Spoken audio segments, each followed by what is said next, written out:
Bonjour à toutes et à tous, bienvenue dans cette nouvelle édition d'Intérêt Public, l'émission d'actualité du média.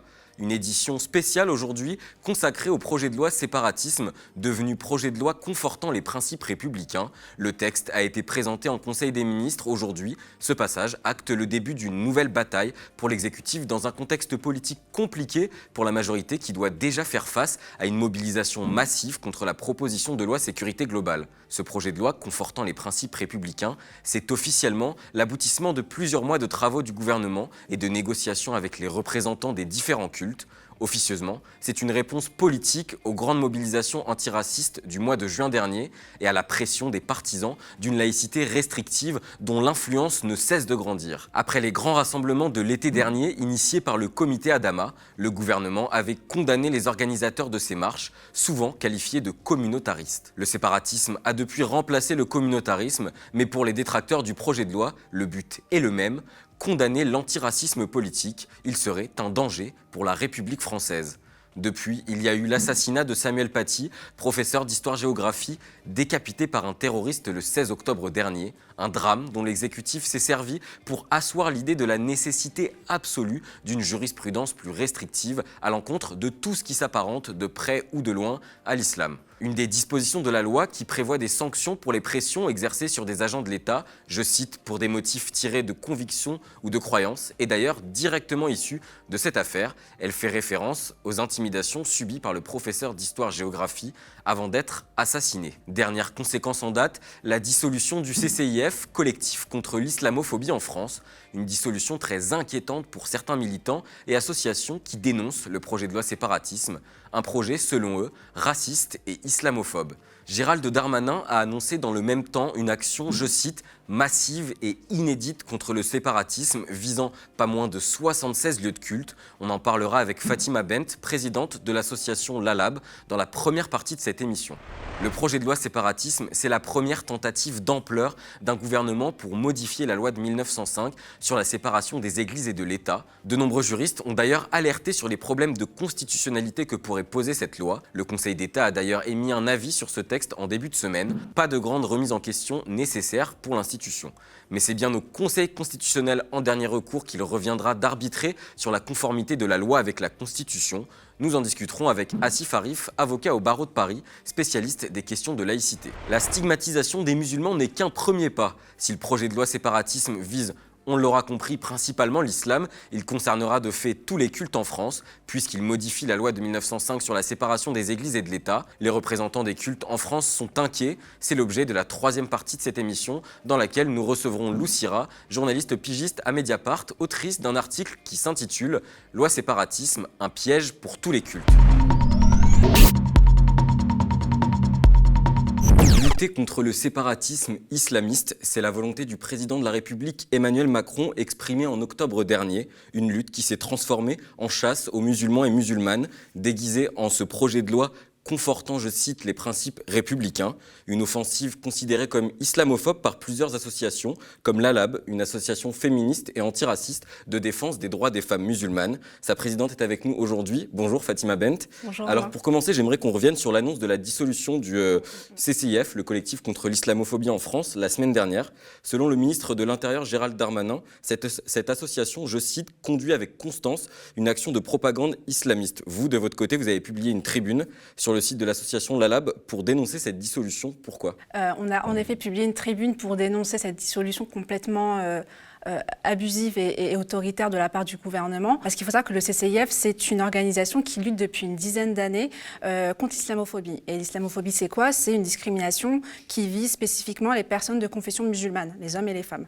Et le travail du CCIF depuis ces années-là, c'est vraiment de prendre en charge juridiquement les droits des musulmans, de les défendre lorsqu'ils font face à une discrimination sur leur lieu de travail, dans la rue, peu importe en fait. C'est vraiment de mettre en avant une discrimination qui n'est pas malheureusement gérée par l'État. C'est vraiment de pallier à cette insuffisance du gouvernement sur la gestion de la lutte contre les discriminations et notamment celle qui vise les musulmans, qui n'est pas reconnue comme telle. L'islamophobie n'est pas reconnue dans le droit, n'est pas inscrite dans le code. Et du coup, ce qui est intéressant là avec le travail du CCIF, c'est vraiment que c'est la seule association en France qui est très reconnue aussi au niveau européen, qui a vraiment pris en charge cette lutte et qui a vraiment mené des actions juridiques et des actions en fait pour défendre les droits des musulmans.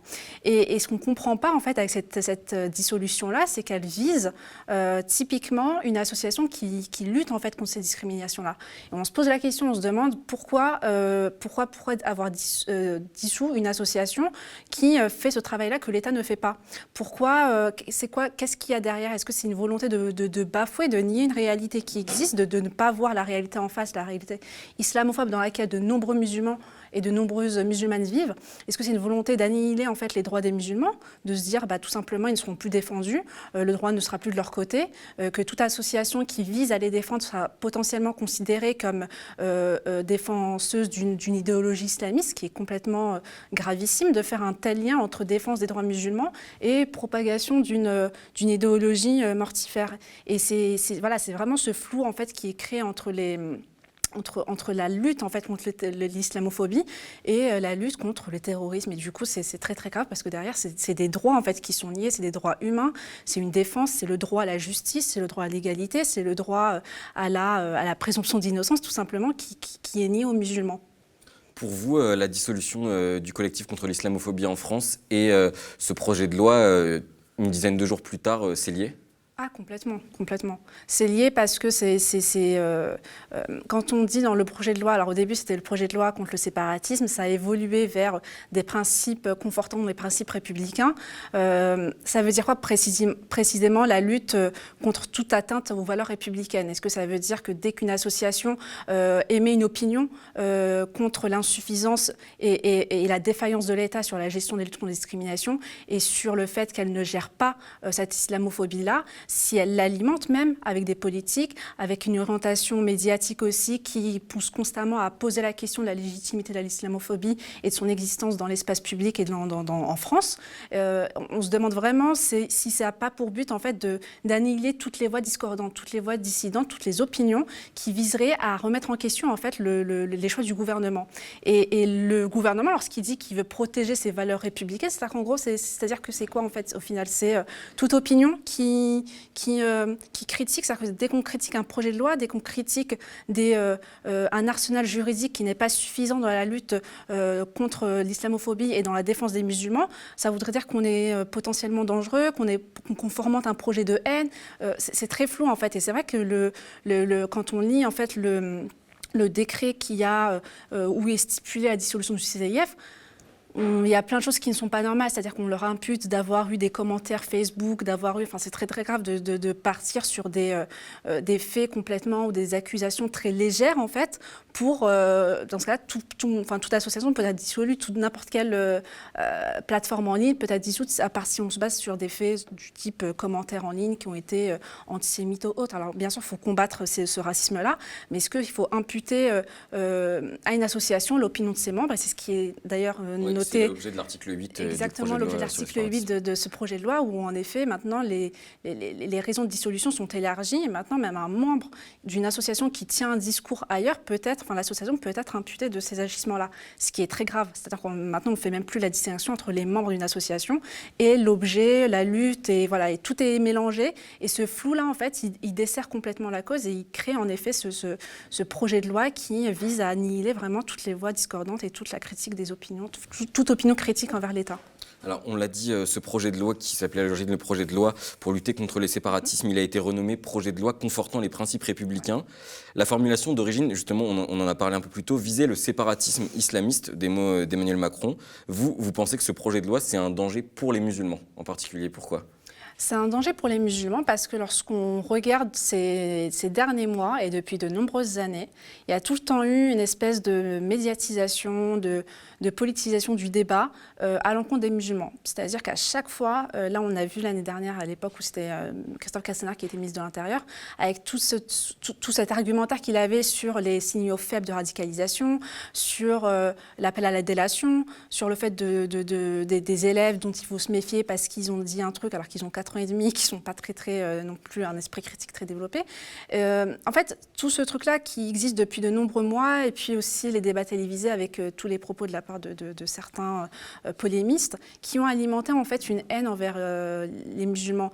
On a même questionné en fait la légitimité et l'existence de l'islamophobie, et a mené aujourd'hui à un projet de loi dans lequel on stipule noir sur blanc qu'en fait, qu'est-ce qui va être visé. Alors en effet, c'est pas écrit les musulmans, mais on devine quand même lorsqu'on parle en effet de toute association, de toute haute organisation qui critique l'État, de tous ces schémas d'ingérence en fait qui sont faits par ce projet de loi et qui visent un peu à contrôler toutes les associations qui diraient des choses qui ne sont pas en accord avec le gouvernement, que le gouvernement trouve dissidents.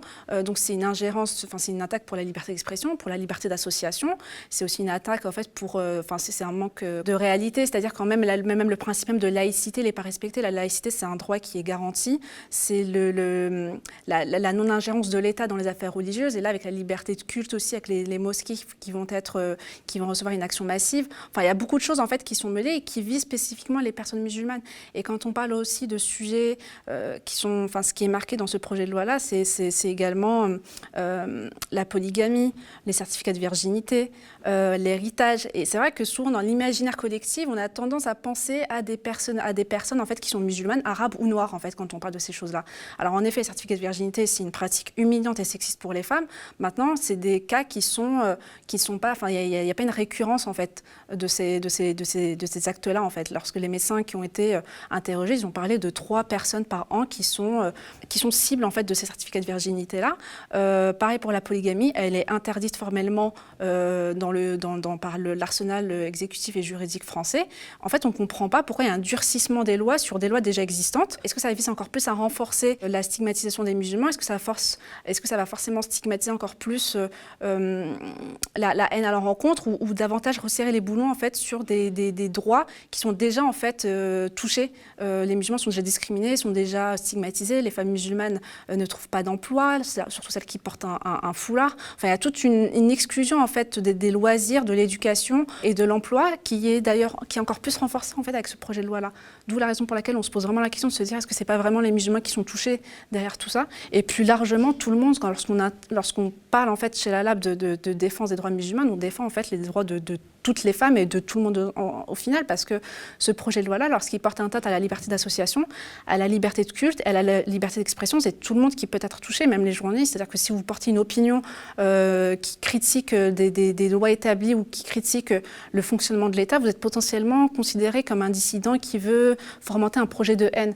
Et tout ça, c'est pas très clair, sachant qu'il y a déjà un arsenal juridique et exécutif qui existe pour lutter contre le terrorisme, pour lutter contre la haine, et que ce durcissement-là de loi qui est ramené par ce projet de loi-là, on ne comprend pas. On se dit, mais est-ce que c'est vraiment... C'est quoi la volonté de créer plus de perquisitions, dissoudre plus facilement des associations, lutter contre toute forme de critique, en fait, et d'annihiler les masses manifestantes et leur intimer l'ordre, en fait, de manière sous-jacente, de ne pas critiquer, de ne pas porter une opinion divergente. Voilà, c'est toute une atteinte, en fait, à nos libertés individuelles qui est concernée. Alors, vous parliez justement de quelle est la volonté derrière ce projet de loi. Est-ce que vous avez, vous, l'impression que ce projet de loi, c'est une réponse quelque part aux mobilisations du mois de juin dernier contre les violences policières et le racisme qui ont été assez massives ?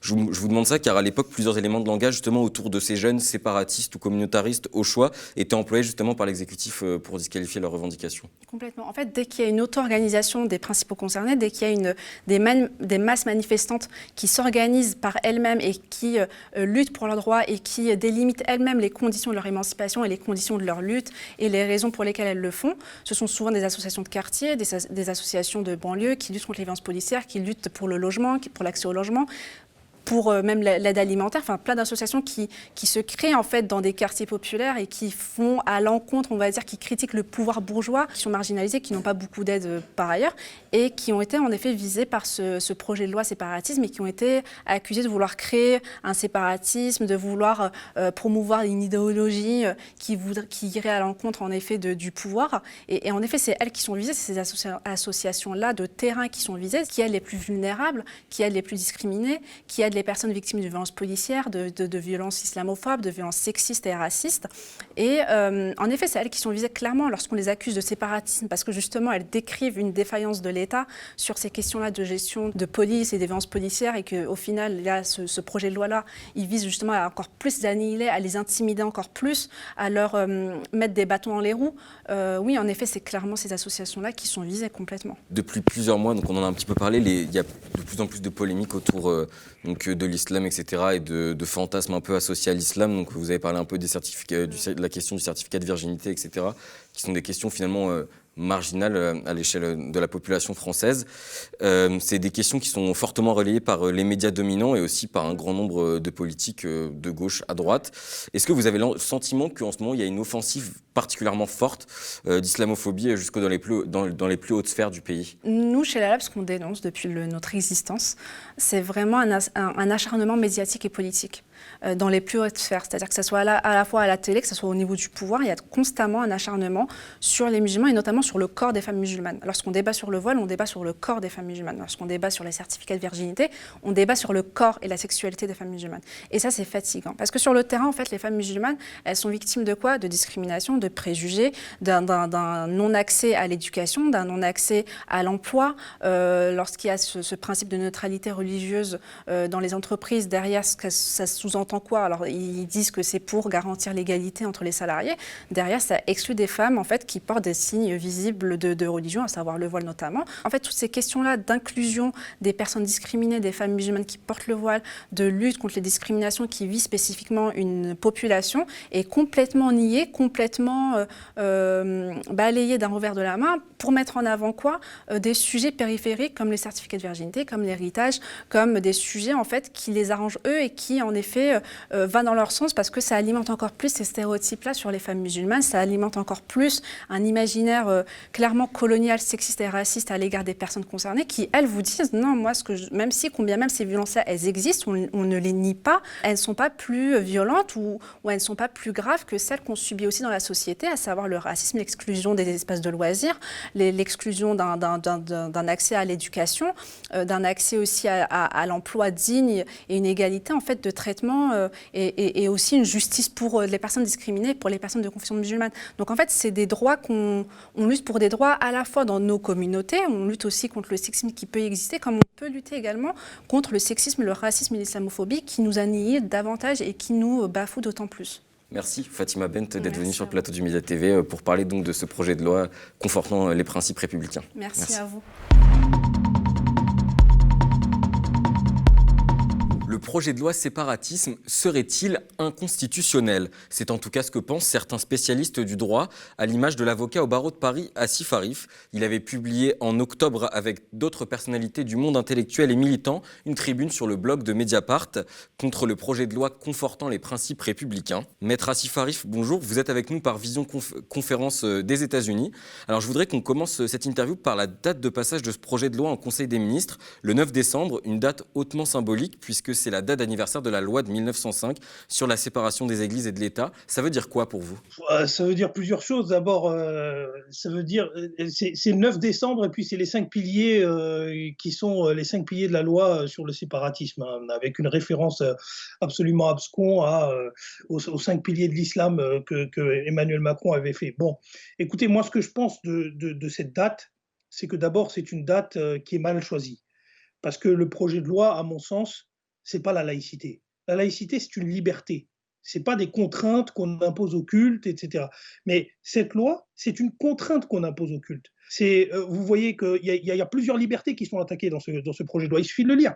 Vous voyez qu'il y a la liberté d'association, la liberté d'expression à certains endroits, il y a la criminalisation de certains éléments sur lesquels on peut revenir plus tard. Mais en gros, moi, ce que j'essaye de dire, c'est que faire du 9 décembre l'étendard de cette loi, c'est franchement porter atteinte à l'esprit même de la laïcité qui était de reconnaître la liberté de conscience.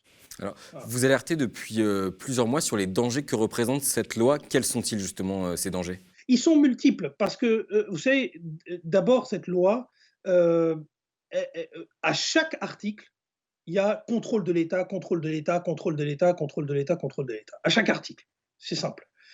Il n'y en a pas un où on n'est pas en train de faire un truc qui va viser à soit avoir des fichiers, l'article 20 sur les enfants, soit à avoir un droit de regard sur le culte.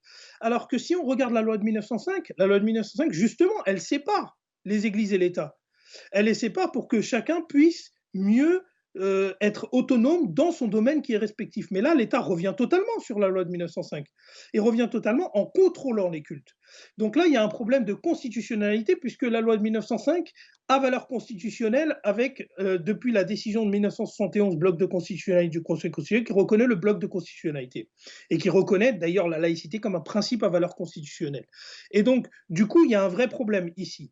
Il y a un deuxième problème. Le deuxième problème, c'est la liberté d'association. Quand on demande aux associations d'établir des chartes de républicanité, quand on demande aux associations d'établir une liste d'imams agréés et d'autres imams qui ne seraient pas agréés, quand on demande aux associations d'être de plus en plus visibles financièrement, alors que déjà au titre de la loi de 1905, il y a une transparence financière qui est imposée. Eh ben moi, à mon sens, quand on fait tout ça, eh ben on est en train de d'imposer un contrôle, une tutelle d'État sur une religion, parce qu'à chaque fois, on a beau dire on va faire ça avec tout le monde et ceci et cela, mais tout ça, c'est de la poudre de perlimpinpin, pour reprendre l'expression consacrée, et c'est simplement une volonté de mettre sous tutelle l'islam, de mettre l'islam au pas, tout simplement. Et pour mieux le faire, bah quoi de mieux? Et il y a Sarkozy qui est arrivé avec le CFCM, on va reprendre le CFCM. Le CFCM, qui est donc le Conseil français du culte musulman. Initialement, on peut ne pas être contre le CFCM, à condition que ce soit bien fait, etc. Vous savez, le CFCM, au final, ça avait une belle ambition, c'est-à-dire que l'idée, c'était d'éviter d'avoir trop d'écoles de jurisprudence et de chapelles d'islam, et de tous les mettre dans un seul et même sac, et essayer d'avoir une décision plutôt concertée. Moi, je pense qu'en soi, l'objectif est sain, mais c'est lorsqu'il est instrumentalisé politiquement que ça devient malsain. Et là, on voit que c'est que de l'instrumentalisation politique du CFCM. Et moi, j'ai alerté effectivement sur l'inconstitutionnalité d'un côté de ce texte, en rapport avec différentes libertés, mais j'ai aussi alerté sur le problème que ça peut poser à l'égard de certaines minorités musulmanes qui ne sont pas reconnues dans le CFCM, qui auront des problèmes d'agrément de leurs imams. Il y a plein de problèmes que soulève ce projet de loi séparatiste. Ce n'est pas que simplement un problème de forme. Alors justement, dans la tribune que vous avez publiée, vous considérez que la laïcité est dévoyée par le gouvernement. Pourquoi ? Comme je viens de vous le dire, regardez, la laïcité, à la base, c'est une liberté. La République ne ne subventionne aucun culte, et la République garantit et assure à chaque citoyen les libertés de conscience. Depuis quelques années, disons-le, je pense que c'est depuis la loi de 2004, on assiste quand même à un changement de tonalité sur la laïcité. Même si on peut considérer que ce changement de tonalité, il remonte peut-être à certaines polémiques des années 80 avec le voile des étudiantes de Creil, etc. Mais le vrai changement législatif, il intervient en 2004. Parce que vous savez, avant 2004, le Conseil d'État, il a toujours fait une appréciation très pondérée, finalement, des critères qui sont liés à la laïcité. Et après 2004, il y a eu un changement. Parce que là, on a commencé à dire on va utiliser l'appareil législatif pour justement enlever des libertés. Peu importe la manière dont c'est justifié, etc., l'émancipation des enfants, ça peut être bien, ça peut ne pas être bien, peu importe. Ce que je veux vous dire, c'est le principe, c'est qu'on recule. Il y a un recul, même s'il est léger, même s'il est justifié, il y a un recul, qu'on le veuille ou non. Les libertés, vous savez qu'on perd, on ne les récupérera jamais. Les pas que l'on a perdus sur les libertés que l'on avait, on ne les retracera pas. Et donc, on a ouvert une boîte à Pandore. Et cette boîte à Pandore, elle était dangereuse, parce que Nicolas Sarkozy l'a instrumentalisée en 2010 avec le vote sur la loi sur le niqab. Je vous rappelle que c'était 1000 personnes qui étaient concernées. Pour mettre 1000 prunes, on a décidé de faire une loi, c'est-à-dire d'utiliser les deniers du contribuable, de mettre à contribution les parlementaires, sénateurs, etc., pour 1000 personnes. Hein, la loi représentante de l'intérêt général. Hein. Donc, bon, ça n'avait aucun sens à cette époque déjà. Et puis en plus, cette loi n'était même pas fondée sur la laïcité, mais on en fait une loi laïque. Mais c'est pas vrai. La loi de 2010, elle est absolument pas fondée sur la laïcité. Il y a une étude du Conseil d'État qui le démontre de manière extensive. C'est ni fondé sur la laïcité, c'est ni fondé sur l'égalité homme-femme, c'est ni fondé sur la dignité, c'est fondé sur l'ordre public, tout simplement. Après, il y a eu le fameux gouvernement génial, le gouvernement de Valls. Et ce gouvernement-là je pense que c'est là où on a fait le plus de mal, finalement, à la laïcité. Parce que déjà, vous savez, à cette époque, à droite, on parlait déjà de délit d'entrave à la laïcité, on parlait de code de la laïcité. Ah oui, c'est toujours très répressif. Ces éléments-là, vous savez, quand on parle de code, on pense tout de suite au code pénal quand on est citoyen. Ah, on a commis quelque chose de grave. Quand on parle de délit d'entrave, c'est un délit. Donc la laïcité a changé, a eu un ton beaucoup plus répressif. Ce que j'essaye de vous dire, c'est qu'il y a eu un basculement, en fait, dans cette vision de voir la laïcité. Et ce basculement, il est ultra répressif. Et malheureusement, considérer quelque chose qui était la liberté de conscience, qui est un super beau principe avec lequel on pouvait faire du ciment républicain, on pouvait vraiment unir les gens sous la bannière de la République, on en a fait un outil de répression. C'est aujourd'hui le flashball pour mettre tout le monde au pas. C'est dire, vous ne respectez pas les principes républicains, vous êtes en entrave avec la laïcité et ceci et cela, des grands principes que l'on agite, alors même que je suis sûr, vous demandez même à plusieurs ministres dans le gouvernement aujourd'hui, ils ne sauront pas vous définir avec exactitude ce qu'est la laïcité. Donc, vous voyez, je pense que c'est ça, c'est ce changement en fait de tonalité que l'on apprécie depuis 2004, qui est très dangereux et qui finalement se couple aussi bien avec la période post-2015 qu'on en a connue. La période post-2015, c'est 2 ans et demi d'état d'urgence. 2 ans et demi d'état d'urgence. Mais vous vous rendez compte, 2 ans et demi d'état d'urgence, que c'est mise au banc de toutes les libertés, on met tout en pause, on octroie les pouvoirs de police judiciaire à une police administrative, donc au préfet, donc à l'État, et l'État fait ce qu'il veut à partir du moment où il y a des soupçons caractérisés. Les soupçons caractérisés, ça veut dire quoi? Des notes blanches, des trucs qu'on en a écrits. Vous imaginez 2 ans et demi de régime d'exception, bah, automatiquement, les citoyens commencent à réfléchir en tant que régime d'exception. Et donc, dès qu'il y a une loi sur le séparatisme, les gens, ou une loi sur la loi sécurité globale, où on répond en fait de manière un peu émotionnelle à des événements qui sont survenus sur le territoire national, eh ben vous allez avoir des gens qui vont dire oui, mais ceux qui n'ont rien à se reprocher, bah, ils n'ont qu'à respecter la loi. De toute façon, ils respectent la loi, donc il n'y a pas de problème. Le problème, c'est pas d'avoir quelque chose à se respecter ou pas. Le problème, c'est d'avoir des libertés qui sont garanties dans ce pays. Je voulais qu'on vienne sur donc, un autre aspect de ce projet de loi. Dans la version du projet qui a été transmise au Conseil d'État pour qu'il l'étudie, il est question de neutralité renforcée du service public. Ça veut dire quoi, neutralité renforcée du service public? Parce qu'il y a beaucoup de termes en fait, dans le projet de loi qui sont très flous, qui renvoient à des réalités. Vous, en tant qu'avocat, est-ce que vous pouvez apporter des précisions sur ces choses-là? En fait, c'est le premier bloc sur la neutralité des services publics qui est prévu par ce projet de loi séparatisme, mais il n'apporte pas vraiment quelque chose de nouveau, si vous voulez. Parce que, en fait, il y avait déjà toute une jurisprudence qui s'était développée par le Conseil d'État qui disait qu'à partir du moment où on est une entreprise qui gère un service public, c'est le cas, une entreprise privée qui gère un service public, c'est la RATP par excellence, hein. Et ben, ou qui gère un service public industriel et commercial. Bon, je ne vais pas rentrer dans les technicités, mais en gros, eh ben, ces sociétés-là seraient soumises au principe de neutralité. C'est normal, parce qu'elles représentent un service public, un service qui est accordé à tout le monde, il y a tout ce principe de l'intérêt général, etc. Et donc, bah, automatiquement, ils étaient soumis à une neutralité. Mais voilà, le projet de loi l'inscrit dans la loi.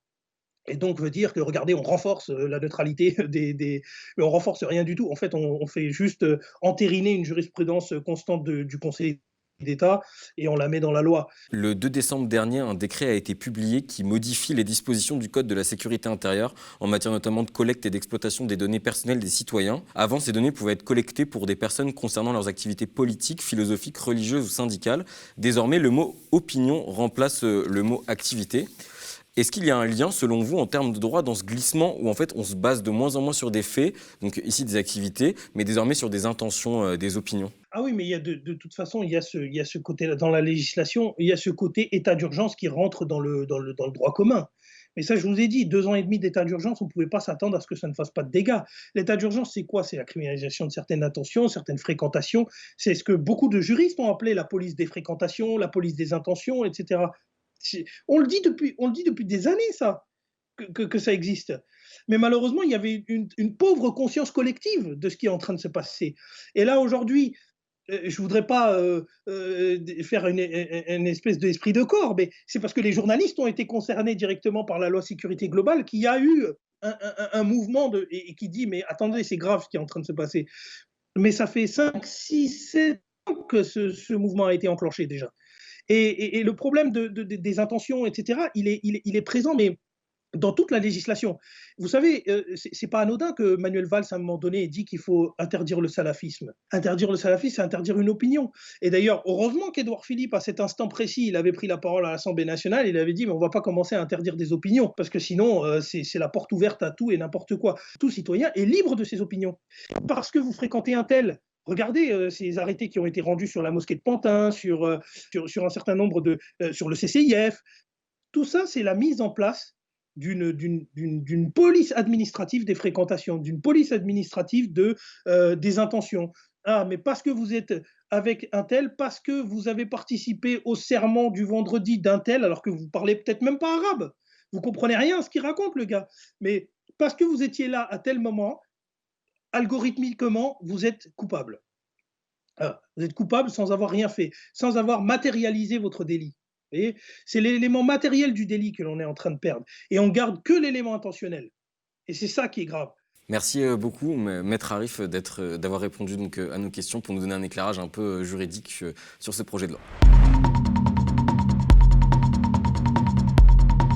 Elle est journaliste pigiste pour Mediapart, entre autres. Elle a déjà écrit plusieurs fois sur les institutions religieuses et leur rapport avec l'État français. Vendredi dernier, elle publiait un nouveau papier dans Mediapart intitulé « Loi séparatisme, un piège pour tous les cultes ». Avec nous sur le plateau du Média TV pour discuter des conséquences du projet de loi séparatisme sur l'organisation des cultes en France. Lou Sira, bonjour. Bonjour. Alors, une première question pour commencer. Pourquoi ce titre « Loi séparatisme, un piège pour tous les cultes » ? Parce que c'est une loi qui a été présentée là très récemment, mais qui est en fait le fruit d'un travail assez long, qui a déjà été initié par Castaner. À l'époque, on appelait ça la future loi contre le communautarisme. Après, elle a été reprise par son prédécesseur. Donc c'est un processus qui est assez long et qui, au départ, était présenté contre un culte, ou du moins contre les dérives d'un culte, en l'occurrence l'islamisme, l'islam et l'islamisme radical. Et il se trouve qu'en fait, c'est impossible de légiférer pour une seule entité de la population, pour un seul culte. Ce serait une atteinte à la Constitution. Et donc, du coup, naturellement, les dispositions de la loi séparatisme, enfin, projet de loi séparatisme, là, qui seront donc étudiés au Conseil des ministres le 9 décembre. Cette loi, elle va s'appliquer à tout le monde, elle va s'appliquer à tous les cultes. Il y a plusieurs dispositions à l'intérieur qui vont concerner tous les cultes dans leur financement, dans leur organisation, dans la fermeture potentielle des lieux de culte, des espaces de prière et éventuellement des sites internet sur lesquels ils ont une activité. Donc oui, c'était pas possible de toute façon de légiférer sur un seul culte.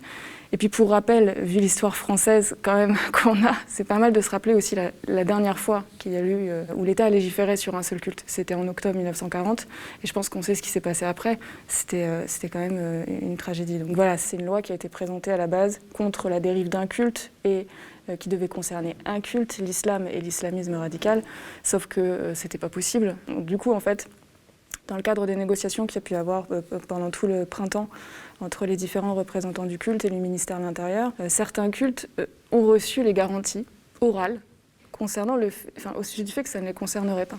Donc moi, quand j'ai discuté pour écrire mon papier, effectivement, sur la loi à venir, j'ai eu les représentants du culte protestant, les représentants du culte protestant évangélique, les représentants du consistoire, de l'Église catholique et des institutions musulmanes. Et tous, en fait, avaient reçu des garanties orales, les uns et les autres, pour les catholiques, que en fait, la loi qui allait venir n'allait pas mettre en cause les principes d'exception dont ils jouissent, parce que les catholiques bénéficient en fait d'une structuration associative qui n'est pas la même que celle des protestants, des juifs ou éventuellement des autres associations, parce qu'eux ont un privilège entre guillemets historique qui est des associations qui s'appellent des associations diocésaines, donc leurs associations cultuelles ne sont pas déclarées en loi 1905. Eux ont eu des garanties orales que non, on n'y toucherait pas, etc. Sauf que dans le texte, concrètement, en fait, il n'y a rien qui précise qu'ils ne seraient pas concernés. Pareil pour le culte juif, pareil pour les protestants. En fait, il n'y a rien dans la loi qui garantit un parapluie, un article ou une disposition. C'est pas possible, probablement parce que ça aurait été anticonstitutionnel. Donc du coup, en fait, ce qu'on a vu là sur ces derniers mois dans les négociations autour de cette loi, c'est un peu un jeu de dupes entre l'exécutif et les représentants du culte, en distribuant des garanties à droite à gauche, ne sachant pas tout à fait ce qui allait aboutir, d'autant plus que, en fait, les cultes, comme les autres interlocuteurs qui ont été sollicités par l'État pour les autres volets de cette loi, parce que c'est une loi qui est très très large, n'ont pas vu l'intégralité de la loi en fait. À chaque fois, ils étaient amenés à donner leur avis sur des petites dispositions. Donc peut-être qu'il y a eu la sensation que ce serait moins grave que prévu, que ceci, que cela. Néanmoins, jusqu'au bout, les institutions religieuses et leurs services juridiques ont essayé effectivement de faire plier le gouvernement sur telle ou telle disposition de la loi qui était extrêmement dangereuse pour leur pratique.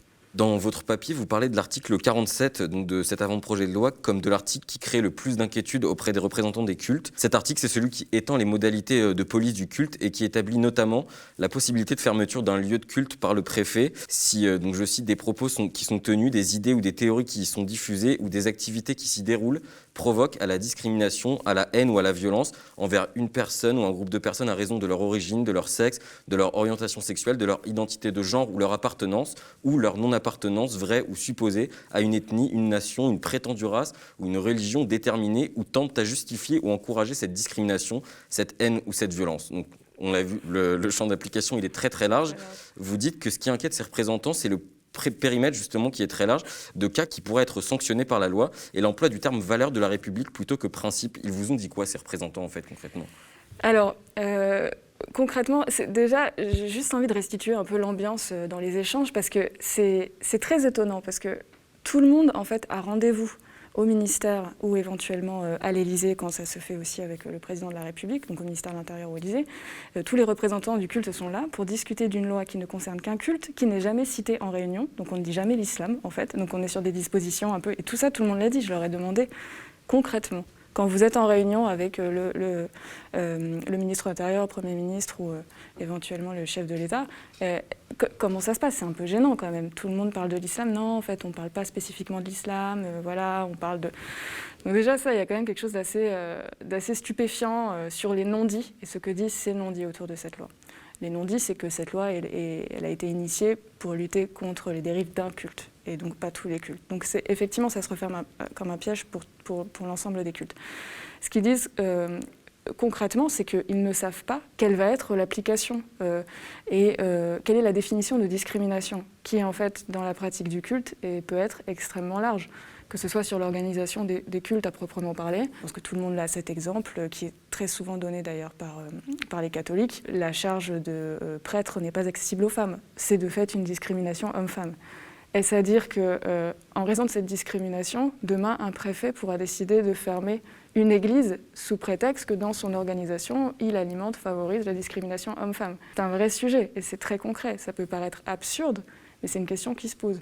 Il y a aussi une autre question qui se pose sur des questions de valeurs religieuses qui sont véhiculées et qui effectivement renvoient à des textes qui sont très anciens et qui sont en retard, entre guillemets, sur les valeurs que peut porter la société actuelle, sur, on a dit l'égalité homme-femme, mais ça peut être aussi sur le mariage homosexuel, ça peut être aussi sur l'homosexualité, ça peut être sur énormément de choses. Et donc, concrètement, tout le monde se pose la question, est-ce que demain, un préfet pourra décider de fermer une église parce qu'il aura cité un texte de loi qui, je ne sais pas, qui dans la doctrine chrétienne, par exemple, est dénigrante à l'égard des homosexuels parce qu'elle rappelle le principe de l'unicité de Dieu dans l'alliance homme-femme. Enfin, excusez-moi, je vais un peu loin, mais c'est un peu le sujet.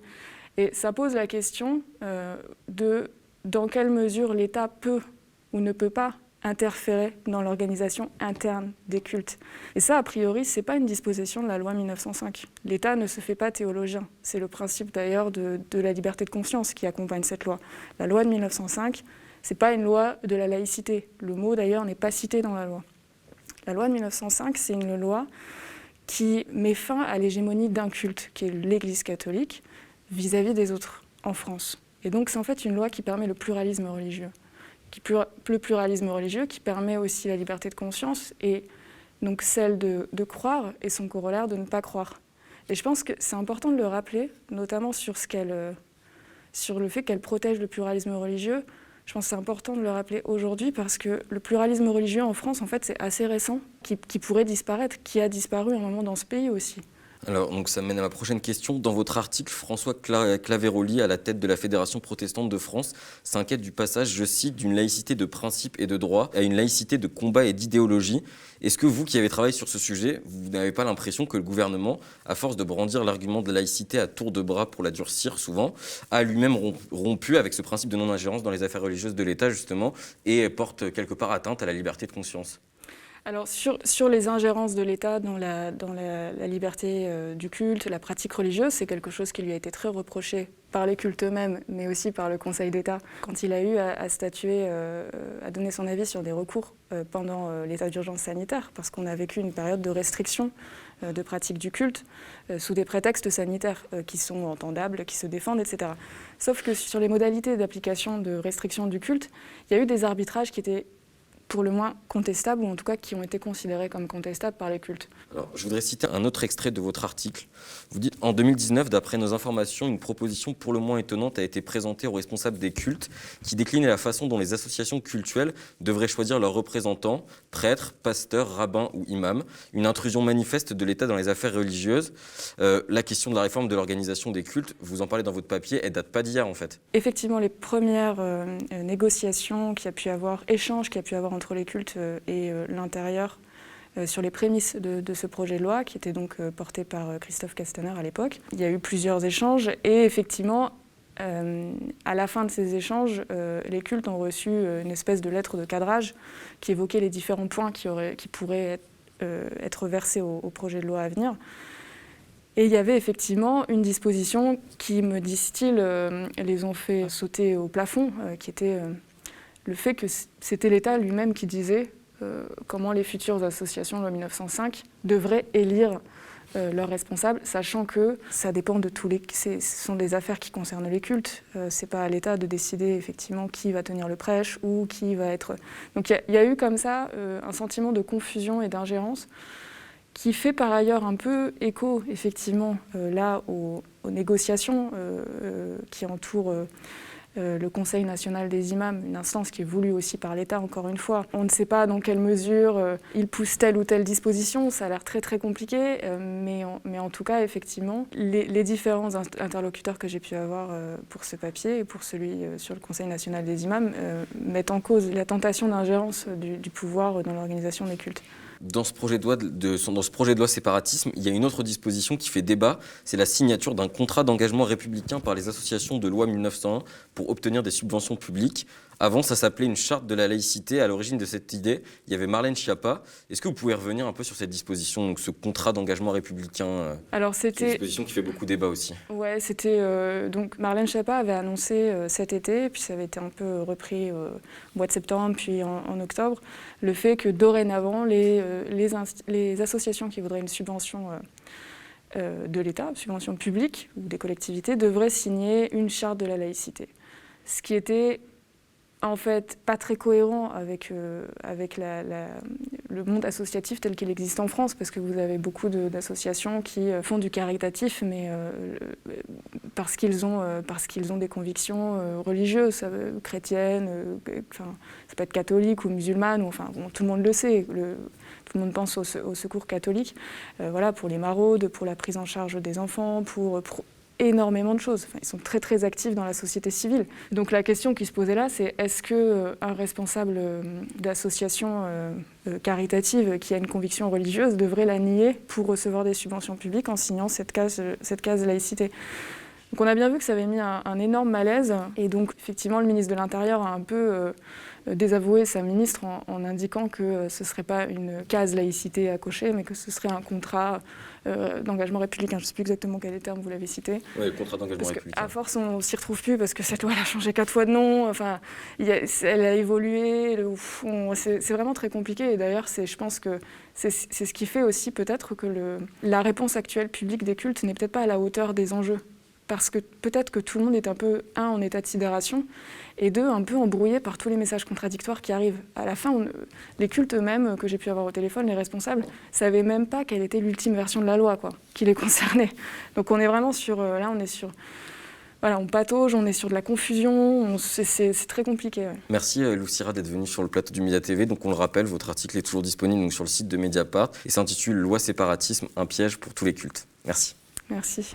C'est la fin de cette émission. Merci à tous de l'avoir suivi. Pour approfondir ce sujet, vous pouvez lire sur notre site internet lemediatv.fr l'article de notre journaliste Tania Kadour-Sekiou qui revient sur le caractère islamophobe du projet de loi séparatisme. Vous pouvez toujours faire un don ou devenir sociaux. Nous lançons une nouvelle campagne pour récolter des fonds. Le média a plus que jamais besoin de vous pour continuer à vous informer. Nous sommes le seul média audiovisuel en accès libre et indépendant des puissances financières. Si vous voulez pouvoir continuer à regarder des programmes comme d'intérêt public, aidez-nous, parlez du média à vos proches, abonnez-vous.